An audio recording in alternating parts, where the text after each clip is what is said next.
مجھے معاف کر دیں، مجھے معلوم ہے آپ سخت ناراض ہیں۔ میں نے اس کے ماتھے پر بوسہ دیا۔ یہ ناراضگی کی بات نہیں ہے سریا، افسوس کی بات ہے۔ خدا نخواستہ تمہیں کچھ ہو جاتا تو اچھا تھا، آپ کی جان بھی چھوٹ جاتی۔ میں نے کہا ایسی بے وقوفی کی بات کرو گی تو میں واقعی ناراض ہو جاؤں گا۔ تم یہاں آ گئی ہو تو پھر ہم سب کی طرح اس خاندان میں شامل ہو اور ہمیشہ رہو گی۔ ہم سب تمہیں خوشی دیکھنا چاہتے ہیں۔ خوشی کیا مانگنے سے مل جاتی ہے؟ میں نے کہا کوشش کرنے سے ضرور مل جاتی ہے۔ چلو اب تم آرام کرو۔ فوری طور پر مجھے اس مسئلے کا حل نظر نہیں آ رہا تھا۔ دل کے معاملے میں کسی کو دماغ کی بات سمجھانا ناممکن ہو جاتا تھا۔ چند دن پہلے میں نے جو سین دیکھا تھا اب پوری طرح میری سمجھ میں آ رہا تھا۔ اخلاق اور شائستگی سے کام لیتے ہوئے احمد حسن نے سریا کو ٹالنے کی اور یہ سمجھانے کی پوری کوشش کی تھی کہ محبت کرنا اس کے اختیار کی بات نہیں، لیکن سریا نے شاید یہ سمجھ لیا تھا کہ مرد کے دل کا قلعہ کتنا ہی مضبوط کیوں نہ ہو، عورت اگر ہمت نہ ہارے تو اسے بالآخر تسخیر کر ہی لیتی ہے۔ اسے بس آرزو کی خاک شدہ سریا کے امیدوں کا محل زمین بوس ہو گیا جب احمد حسن نے تنگا کے اخلاق اور مروت کو بالائے طاق رکھا اور سخت حوصلہ شکن اور دو ٹوک الفاظ میں سے بتا دیا کہ وہ محض اپنا وقت ضائع کر رہی ہے، اسے سخت ناپسند کرتا ہے اور اگر دنیا میں وہ آخری لڑکی ہو تب بھی اسے شادی کرنے پر خودکشی کو ترجیح دے گا۔ یہ الفاظ وہی ہیں جو احمد حسن نے استعمال کیے تھے اور مجھے بعد میں بتائے۔ اس کے بعد میں نے اتفاق سے دروازہ کھول کے جھانکا تو احمد حسن سخت طیش میں تھا اور سریا رو رہی تھی۔ سریا نے سخت ذلت رسوائی محسوس کی اور اپنی شکست کو احمد حسن کے لیے سزا بنا دیا کہ تم خودکشی مت کرو، میں کر لیتی ہوں۔ بظاہر طوفان آ کے گزر گیا اور پیچھے تباہی کے آثار چھوڑ گیا تھا۔ اس کے بعد کیا ہوگا؟ سریا اور احمد حسن کے تعلقات کی نوعیت کیا ہوگی؟ احمد حسن تو شاید معاف کر دے اور بھول جائے، لیکن کیا سریا اپنے جذباتی رشتے کو ختم کر کے دوبارہ اس کے ساتھ ویسے ہی رہ سکے گی جیسے رابعہ رہتی ہے؟ وہ اپنے دل سے اس کی محبت ختم ہونے کے بعد پیدا ہونے والی نفرت پر کیسے قابو پائے گی؟ مجھے دونوں کام ایک جیسے مشکل لگتے تھے۔ نہ میں احمد حسن کو قائل مجبور کر سکتا تھا کہ وہ سریا کو پسند کرے، نہ سریا پر اختیار رکھتا تھا کہ اسے کہیں اور دل لگانے کا مشورہ دوں۔ وہ پہلے ایک نفسیاتی شوق میں تھی۔ وہ اپنی دھوکے سے ہونے والی شادی اور طلاق کو اپنی زندگی سے یوں کاٹ کے الگ کرنا چاہتی تھی جیسے سرجن کسی ناسوردہ اعضاء کو کاٹ کے جسم سے الگ کر دیتا ہے۔ اس حد تک کہ وہ اپنے بیٹے سے بھی جان چھڑانے کا فیصلہ کر چکی تھی جو اس کی شادی شدہ زندگی کی نشانی تھا۔ وہ پھر ایک کنواری لڑکی بن کے زندگی کو ایک بار پھر اسی مقام سے شروع کرنا چاہتی تھی جہاں شہزاد نے اسے ورگلایا تھا، مگر زندگی کے گزرے ہوئے لمحے کون اپنی یادوں سے نکال سکتا ہے؟ اس مسئلے پر سوچنا لا حاصل تھا۔ میں بھی اس نتیجے پر پہنچا کہ جو ہونا ہے ہو جائے۔ احمد حسن کو ہم کسی قیمت پر جانے نہیں دیں گے۔ سریا اپنی مرضی کی مالک اور مختار ہے، وہ خود آئی تھی، اب جانے کا فیصلہ کر لے گی تو وہ عاقل و بالغ ہے۔ ہم اسے ضرور سمجھائیں گے لیکن زبردستی روکنے کو کوئی سوال نہیں۔ میرے 3 دن سخت بھاگ دوڑ اور مصروفیت میں گزر گئے۔ لاہور سے ڈاکٹر مہدی حسن اپنی نگرانی تمام اسباب کو احتیاط سے پیک کروا کے روانہ کر رہے تھے اور دن کے مختلف اوقات میں یہ سامان ٹرکوں پر صد بدائی پر پہنچنا تھا، تو اسے اتنی احتیاط سے اتروانے اور رکھوانے کا کام کسی اور پر نہیں چھوڑا جا سکتا تھا۔ اندازہ یہ تھا کہ اس ایکوپمنٹ میں سے کچھ ہمارے ہاسپٹل کے موجودہ عمارت میں لگ جائیں گے، لیکن باقی کے لیے اضافی تعمیر ضروری ہوگی۔ غنی نے کم سے کم وقت میں یہ کام کی ذمہ داری قبول کر لی تھی اور میں دیکھ رہا تھا کہ وہ دن رات بھاگا پھر رہا تھا۔ ایک کامیاب آپریشن کے بعد شامی بادشاہ تیزی سے صحت یابی کی جانب بڑھ رہا تھا۔ ڈاکٹر مہدی حسن کے گھر میں اس کی دیکھ بھال اور تیمارداری کے سارے فرائض ان کی بیٹی ٹینا نے سنبھال لیے تھے۔ وہ خوش بھی تھے اور متفکر بھی کہ ٹینا کو مجھے دیکھ کر اپنے نفسیاتی مرض کے چنگل سے نکلانا کسی معجزے سے کم نہ تھا، لیکن وہ جانتے تھے کہ یہ معجزوں کا زمانہ نہیں، یہ عقل و نظر کا ایک فریب تھا جس نے ٹینا کو خوش فہمی کا شوق دیا تھا، جیسے کوئی بے خوابی کا مریض انجیکشن سے پرسکون ہو کے سو جائے۔ انجیکشن کا اثر ختم ہوگا تو کیا ہوگا؟ یہی خیال ڈاکٹر مہدی حسن کو پریشان کرتا تھا۔ اگر ٹینا پر حقیقت کھل گئی کہ میں وحید نہیں تو وہ واپس اپنے ڈپریشن کی قید میں چلی جائے گی۔ ایسا نہیں ہونا چاہیے، لیکن ایسا نہ ہونے دینا کس کے اختیار میں تھا؟ کسی دن وہ اچانک صد بدائی آ جائے، اپنے باپ سے اور بھائی سے ملنے اور اپنے وحید کو یعنی مجھے دیکھ لے، یا لاہور میں کہیں اس کا میرا آمنا سامنا ہو جائے تو اسے پتہ چل جائے کہ وہ سب جھوٹ تھا، نہ میں وحید ہوں نہ وہ لندن گیا ہوں۔ اس کا علاج صرف ایک تھا کہ وحید کو لندن سے لایا جائے۔ یہ بھی کسی کے اختیار میں نہ تھا کہ ابھی تو کسی کو معلوم ہی نہیں تھا کہ وحید آخر ہے کہاں، اور معلوم ہو جائے تو کیا وہ ٹینا کے لیے اس حد تک جائے گا کہ یہاں آ جائے؟ اب تک کیا پتا کہ اس کی شادی ہو چکی ہو، اس کے بچے ہوں۔ راجہ اور میں شام کے وقت لان پر آلتی پالتی مارے انہی معاملات پر گفتگو کر رہے تھے کہ ڈاکٹر مہدی حسن کی گاڑی اندر آ گئی۔ انہوں نے ہمیں دیکھا اور سیدھے ہماری طرف آ گئے۔ وہ کچھ تھکے ہوئے تھے لیکن اس سے زیادہ پریشان نظر آ رہے تھے، مگر کوشش کر رہے تھے کہ ان کی پریشانی ہم پر ظاہر نہ ہو۔ بھائی پہلے چائے، انہوں نے ایک کرسی پر گر کے کہا۔ کیوں نہیں؟ میں نے کہا کیسے حالات ہیں؟ انہوں نے سفید بالوں پر ہاتھ پھیرا۔ ٹھیک ہے، اللہ کا شکر ہے، ہسپتال کا ساز و سامان میں نے سب پیک کروا دیا تھا، کافی تو پہنچ گیا، باقی بھی آ جائے گا کل تک۔ تمہارے دوست ریکور کر رہا ہے اور ٹینا وہ بھی ٹھیک ہے، اسے دیکھ کے خوشی ہوتی ہے اور لگتا ہے جیسے وہ بڑی مہارت اور کامیابی سے کسی سے کیے ہوئے رسے پر چل رہی ہے۔ نہ جانے کب توازن بگڑے تو وہ اچانک چپ ہو گئے۔ ایک خادمہ نے درمیان کی میز پر چائے رکھی اور خاموشی سے لوٹ گئی۔ ریشم کو گھر کے کاموں سے کچھ ریلیف دینے کے لیے چند نئی خادمائیں رکھی گئی تھی جو سب کی نظر حویلی میں کام کرنے والے مردوں کی بیوی بیٹیاں بہن تھی. ابھی مجھے سب کے نام ہی معلوم نہ تھے. انہیں حویلی میں کام کے آداب خود ریشم سکھا رہی تھی. میں نے نوٹ کیا کہ ڈاکٹر مہدی حسن کی خاموشی میں کوئی راز پنہا ہے. چائے پیتے ہوئے کچھ سوچ رہے تھے. آپ کچھ اپسٹ ہیں ڈاکٹر صاحب؟ وہ چونکہ اپسٹ نہیں کوئی خاص بات ہے. انہوں نے چائے کا کپ رکھ دیا. خاص بات تو ہے اور سچ پوچھو تو اسی لیے مجھے آنا پڑا. مجھے معلوم ہے کہ یہ جو لڑکی ہے سریا، اس نے اپنی جان لینے کی کوشش کی تھی. جی عجیب حرکت کی اس نے. مجھے احمد نے بتایا تو دکھ ہوا. میں نے اکثر دیکھا ہے اسے کہ بڑے انہماک اور جذبے کے ساتھ اس کی ایسی باتیں کرتی ہے ہاسپٹل میں. اتنی پیاری لڑکی ہے. بدقسمتی سے اس کی شادی کا تجربہ ناکام رہا. احمد حسن نے کل رات دوبارہ بات کی تھی. میں کب سے سوچ رہا تھا کہ احمد کو اب شادی کر لینی چاہیے. مائیں پیچھے پڑے بیٹوں کو مجبور کر دیتی ہیں. میری بات کو وہ ٹال جاتا ہے. کہتا ہے کہ اپنے ساتھ کسی اور کی زندگی کیوں خراب کروں. میں نے کوشش کی، چھوڑ دی تھی. میں نے انہیں غور سے دیکھا. کیا اب وہ تیار ہے؟ انہوں نے اقرار میں سر ہلایا. یس. میں نے سمجھانے کی کوشش کی تھی کہ اچھا برا وقت زندگی میں آ جاتا ہے. ٹینے کے ساتھ جو ہوا ایک حادثہ تھا. ہو سکتا ہے کبھی وہ اس کے اثر سے نکل آئے. یہ لڑکی سریا ہر لحاظ سے مجھے پسند تھی. صورت، سیرت، عادت و اطوار. ایک آدمی کو اور کیا چاہیے. اسے سہارے کی ضرورت بھی تھی اور میں نے احمد کے ساتھ اس کی کچھ جذباتی وابستگی بھی دیکھی ہے. ممکن ہے میرا وہم ہو. میں نے لپک کر کہا. یہ ہرگز آپ کا وہم نہیں ہے. احمد حسن نے کہا کہ میری تو ہمت نہیں پڑتی آپ سے بات کریں. میں نے کہا اگر احمد حسن آپ کی بات نہیں ٹال سکتا تو سریا مجھے انکار نہیں کر سکتی. اور جب میاں بیوی راضی. انہوں نے تروید میں سر ہلایا. نہیں رفیق میاں، تم غلط سمجھے ہو. وہ سریا سے شادی نہیں کرنا چاہتا. میں نے حیرانی سے کہا. پھر وہ کس سے شادی کرنا چاہتا ہے؟ وہ کچھ دیر خاموش رہے. رابعہ سے. مجھے یوں لگا جیسے کسی نے میرے کان کے قریب پستول رکھ کے فائر کر دیا ہو. مجھے سنبھلنے میں چند سیکنڈ لگے. رابعہ سے؟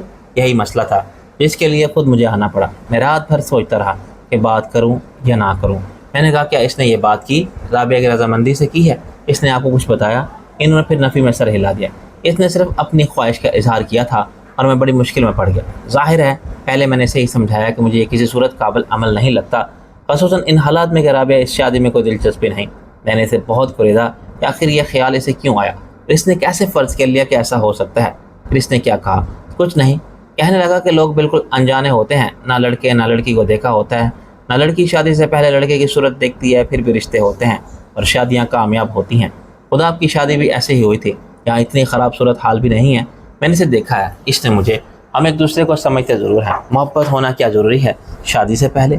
بعد میں نہیں ہو سکتی. بات اس کی 100% درست ہے.